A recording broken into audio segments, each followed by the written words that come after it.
Welcome back to Where Hatters Walk on episode 26. Jamie says, Sweet and Co are asleep at the wheel. No one's fault other than theirs, this mess. We've got a big week ahead of us. And please spend some money on players rather than vanity projects. We're going to get this panel's view on this stadium versus club malarkey. The Power Cut Stadium is sending us down, says one tweet.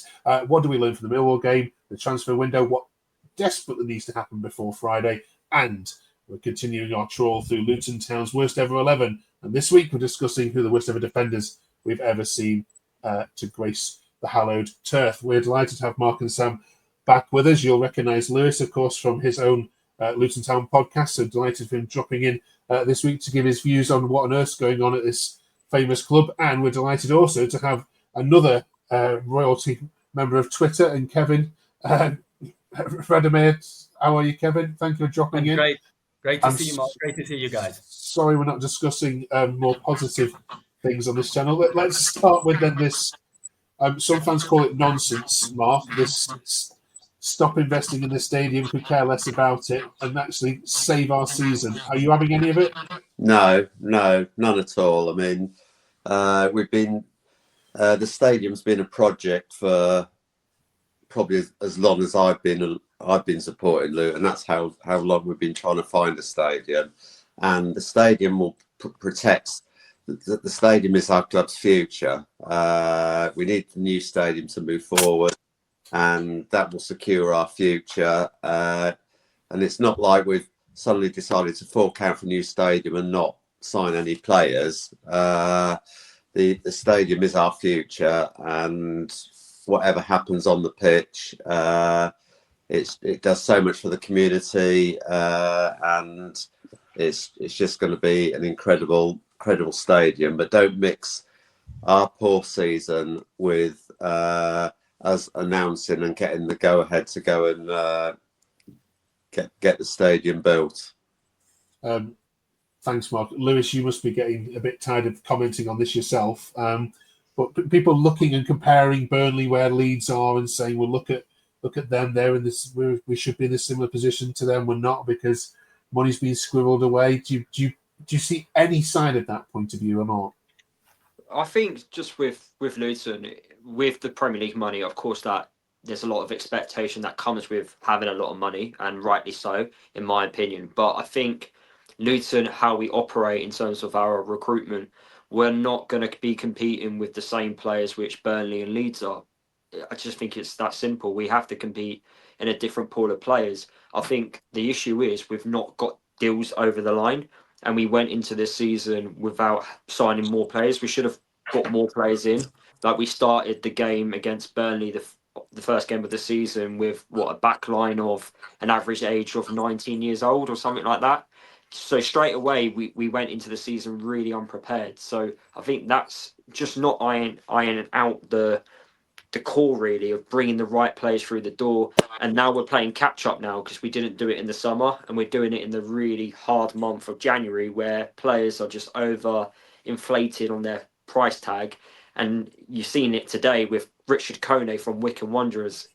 £6 million fees, probably not worth that, but we've got to pay it because we're in January. Yeah, absolutely. Cheers for that, Lewis. Kevin, simple question for you. Welcome to Where Hatters Walk. Is this squad too good to go down? I guess everybody thought so. I mean, the same squad, or a large core of the squad, was the same squad that got us up. Yes, we've lost some great players from the Premier League, but I believe it's still a strong core of players and a strong culture. And I think that's the most important thing. We had a squad that kept fighting. They believed in each other. They believed first in Nathan Jones, then they believed in Rob Edwards. They liked the underdog tag. I think the expectations changed this year. People were expecting them to do well. So I think the social contract changes between the club, the players, and the supporters. The players are good enough. Whether their heads have been turned in the pre-season, whether there's just some emotions that are not correct, the players are good enough. But I do think it needs to be refreshed. We do need one or two players.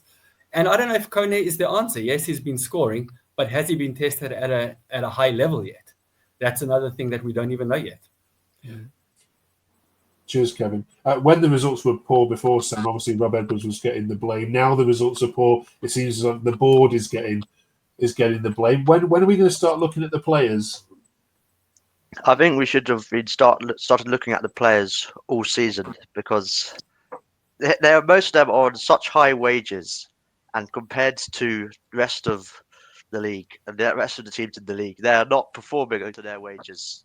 So I think the players are a problem, but it is down to the board. One thing it seems like we're going to spend quite a lot of money in January, which makes sense because we're facing League One. But the question is, why did we not spend that in the summer?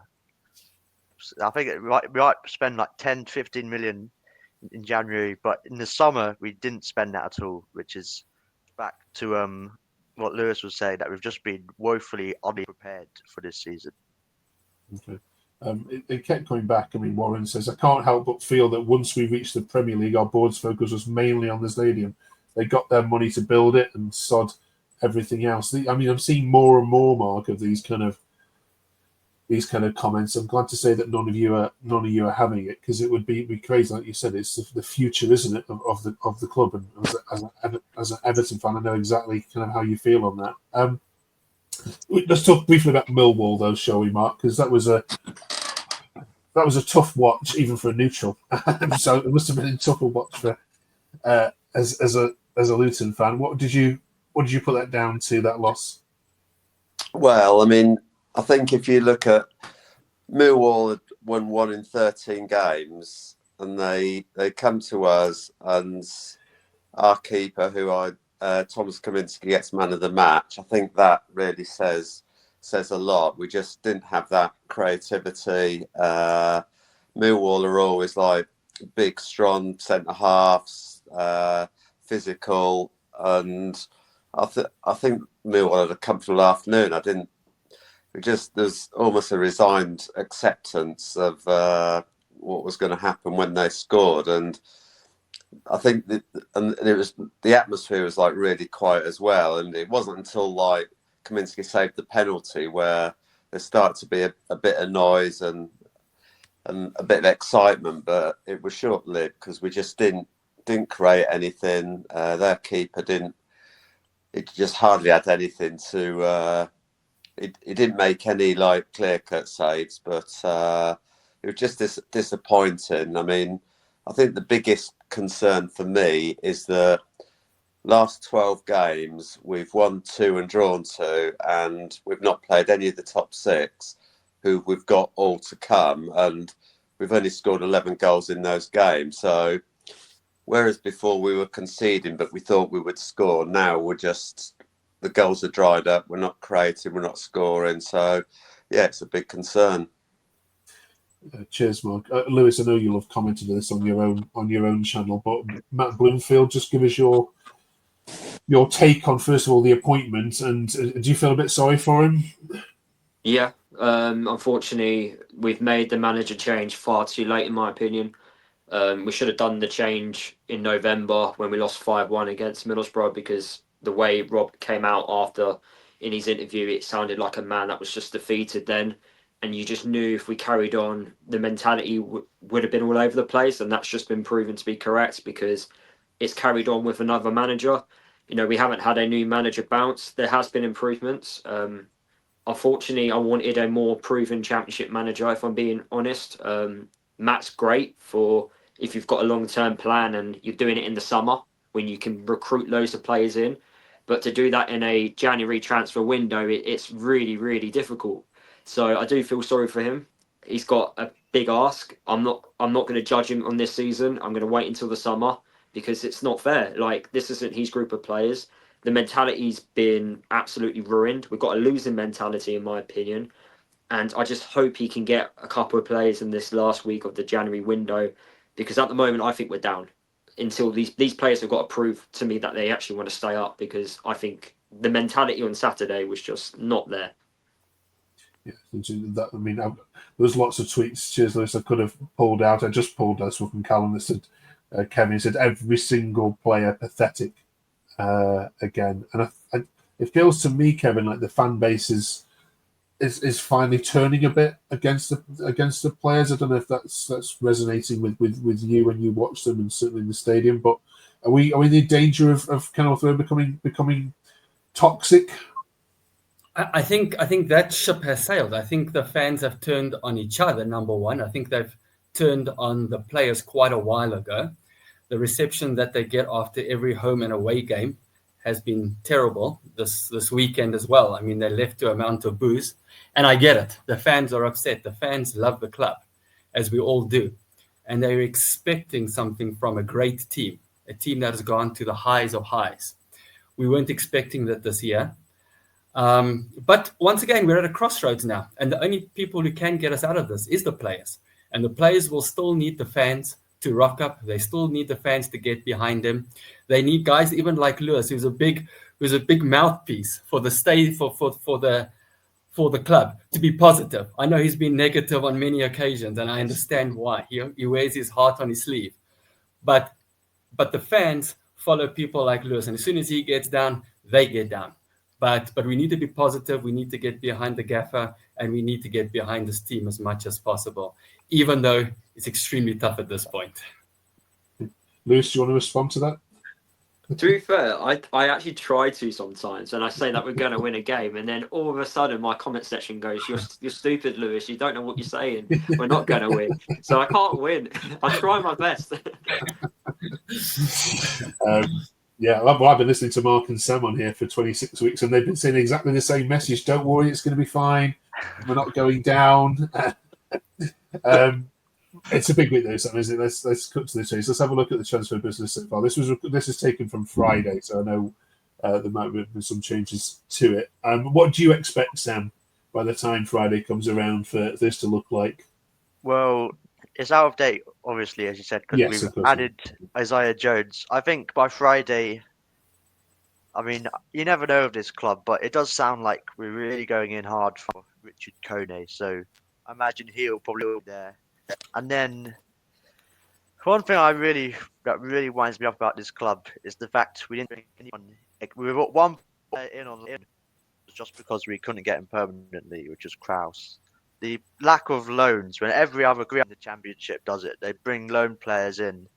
When we went up, we got Nakamba and Drama in. They were two of our best players, and they got us promoted. So I'd hope that we sign Kone, because we've had 3 bids apparently now, and then hopefully someone in on loan from the Premier League who could have a short-term, immediate impact, probably in defence, I'd say, and attacking midfield.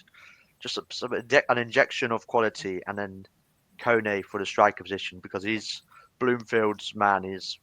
Was Wickham's best player, and you'd hope that the club would back Bloomfield by bringing in his old best player. Okay. Mark, what else do you want to see happen? Or do you agree with Sam? I just feel like we need to go and get I mean, like the season we nearly went down in the Championship, we went and got Cameron Carter-Vickers from Tottenham, and basically he was a commanding centre half. Also, he was a leader, and we sort of need leaders in that team. And I agree with Sam that we just need to. We're at the season now where Premier League sides that are out of cups, there's lots of players that aren't getting game time, and I feel that we need to sort of use the loan market from the Premier League, but we also want an injection of pace. So and to a degree, like if we do spend 6 million on Kone, it's almost like we can't win, because they're saying, oh, it's overpriced for the player, but some are saying, well, we're not signing anyone. So it's like they're in a no-win situation, but it has been left too late. But I would want some pace. I definitely want a left-sided defender and a leader at the back, if that's not too much to ask for. Okay. Finally, with you, Lewis, would you expect anything? I mean, how many of them that Sam and Mark have named do you expect to happen? What are we going to be busy? Sky Sports will be busy at Kenilworth Road on Friday? I hope so. we as echoed, we do need something we need a player with a bit of pace. That's for sure.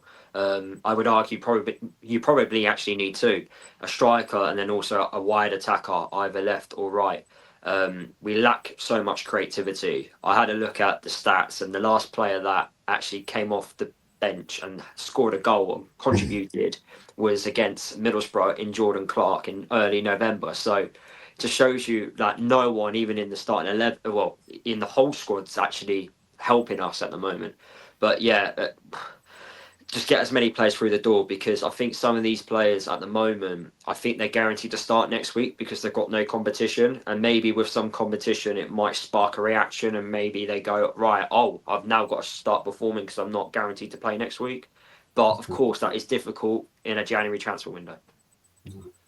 Brilliant. Thank you very much, all of you. Amongst this misery of January, we have been having a bit of fun on this channel as well by putting together our worst ever Luton XI, because January's rubbish, isn't it? So if you haven't checked out our previous two, go and have a look at that. Sam and Mark, between them, in the last couple of weeks, have put our goalkeeper, put Stuart Moore in goal, didn't you, as the worst ever goalkeeper? I forget who we did last week on strikers. You'll recall that. But we're now on to defenders. So sorry to drop this on Lewis and Kevin. They had no idea we were going to ask them for this, but we are seeing if they can come up with the worst ever defender that you've seen play for Luton Town. We'll give them some thinking time while we go to Mark and Sam first. Fill in left backs and right backs if you can. Mark?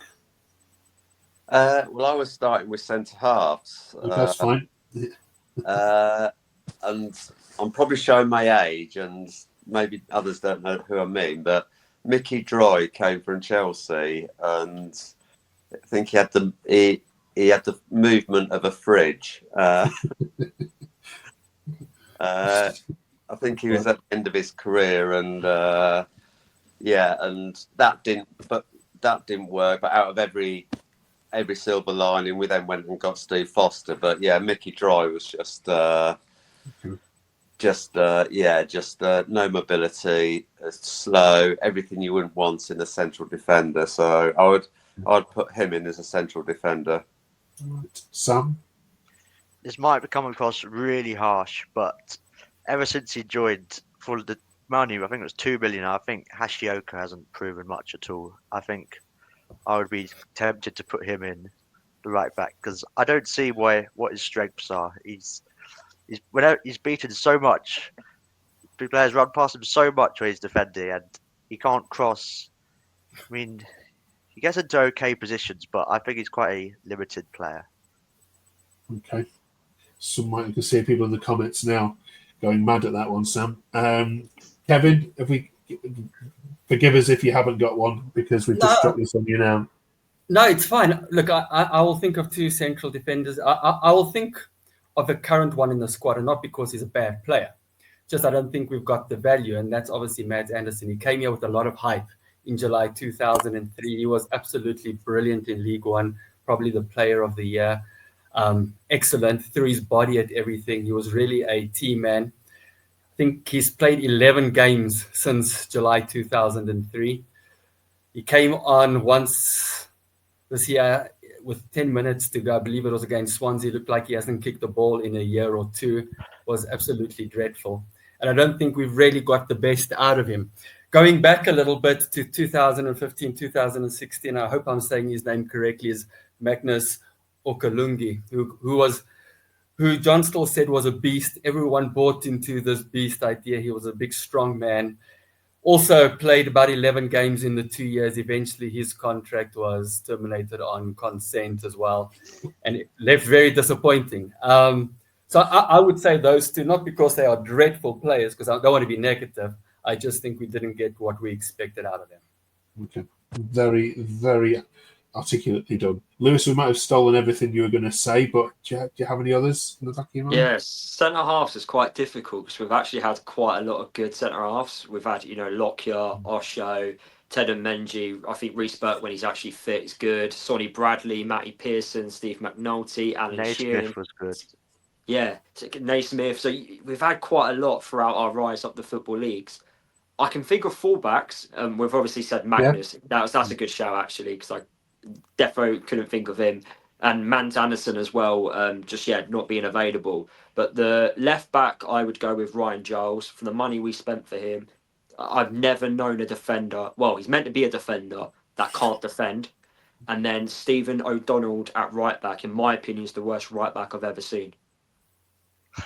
Ryan Giles, of course, in the news this week with Hull fans not being happy about his comments staying at Middlesbrough. Right. Well, it's a bad news week for him. Thanks, Lewis. Thank you, Mark. Thank you, Kevin. Thank you, Sam. That wraps up another episode. Join us next week when, of course, we're going to fill in that midfield gap. We're also appointing our January player of the month. And, of course, we're going to look back on Sheffield Wednesday as you head to Hillsborough this weekend to play a high-flying Owls side who themselves are talking about playoffs on their podcast, would you believe? Madness. Bristol City versus Preston could be the playoff final this year. We're going to manifest it. They need to get out. I'm sure Luton will be absolutely fine, though. Fingers crossed.